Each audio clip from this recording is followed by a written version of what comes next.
This segment is sponsored by Michigan Auto Law. So you've been in an accident and the details are kind of fuzzy as to who's at fault. How is that determined and why is it important for you to know? Well, Brandon Hewitt is an attorney with Michigan Auto Law here to talk us through it. Hi, Brandon. Hi, good morning, Catherine. It's good to see you. Why is it important to determine who's at fault for a car accident? Well, it's because it entitles you to certain rights. So there are three basic claims that come up when you're in a car accident, and two of those matter who was at fault. One doesn't matter because it's your no-fault insurance, is what we think about in Michigan, but two of those claims, the damage to your vehicle and a pain and suffering claim, matter who was at fault. Hmm. Okay, let's talk about evidence then. What do the courts and the police and the insurance adjusters consider when they're determining who's been at fault? Well, so the advice I always give to people in court, it's not what you know, it's what you can prove.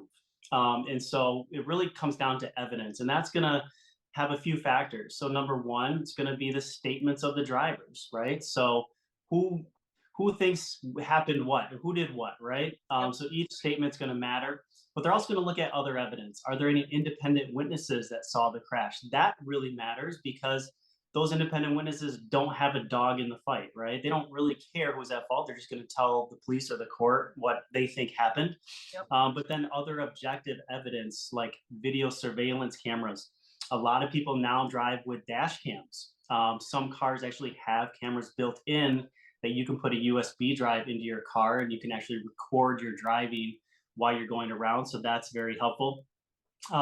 Whether anybody ran a stop sign or a red light, and then also data from the vehicle's actual black box. So the vehicles themselves can actually tell us a lot about what happened in a crash, if somebody was speeding, if somebody stopped really quickly.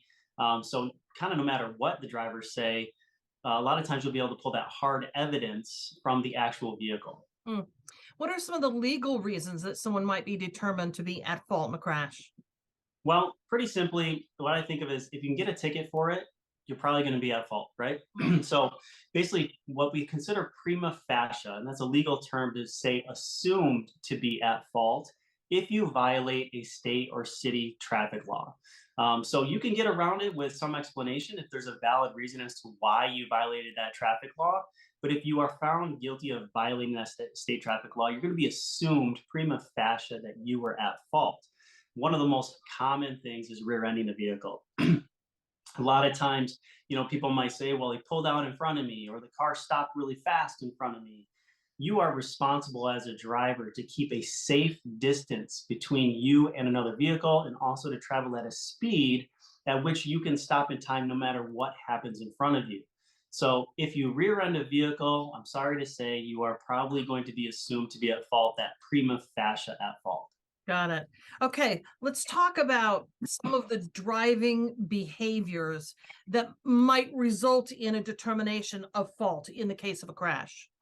I think the two most common behaviors that we see over and over again is number one, speeding. Speeding is found to be the number one contributing factor to crashes. So people just going too fast.